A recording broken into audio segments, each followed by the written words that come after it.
अचानक माँ लक्ष्मी कृपा पाइबापी आसतु आज प्रतिकार गोटे जाना ता सांगरे मंत्र गोटे जाना। नमस्कार, जय श्री जगन्नाथ।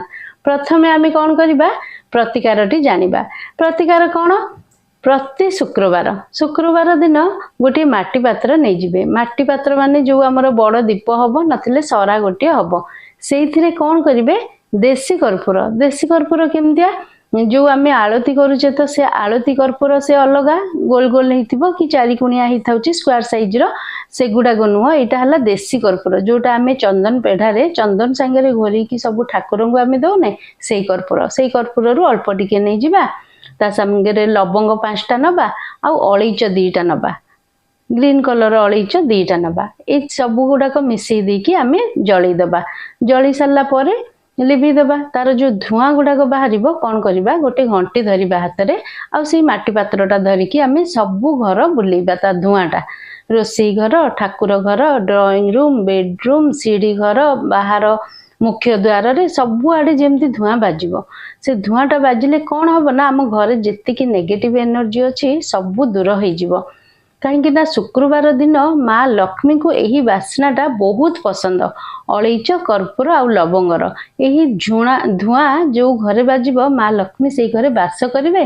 तार सबू दुख दूर करेंगे, सबू अभाव असुविधा भी दूर करेंगे।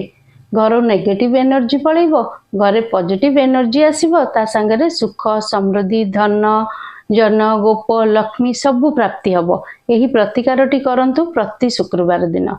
तापर आउ गोटे मंत्रटा ता संगे आम कौन बोलिबा? मंत्रटा है श्रीम। यही श्रीम मंत्रटी आम केबे बोलिबा?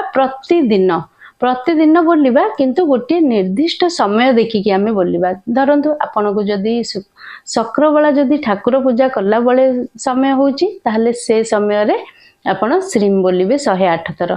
जदि शुक्रवार बहुत लोकंगर काम थाउची रोषेई बास एमती तरबर आछचंदी समय नाही ताहले संध्या देला बेले शांति रे बसिकी 108 थर श्रीम बोलिबे।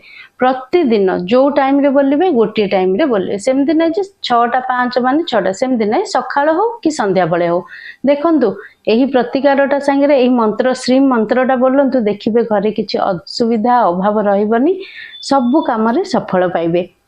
माँ लक्ष्मी प्राप्ति हम। माँ लक्ष्मी कृपा दृष्टि पकेबे। घरे जेकोसी असुविधा थिबो, जदि धरंतु टंका पैसार भी असुविधा थिबो धीरे धीरे सुधरिबाकु लागिबो। कि जदि आपणकर टंका नहीं जाइचंदी दौनाहांती सेटा मध्य धीरे धीरे देखिबे आसीबाकु लागिबो। एमती सबू कहीं ना एटारे तो किछि खर्च नहीं, आपण सहजरे ए उपायटी करि परिबे।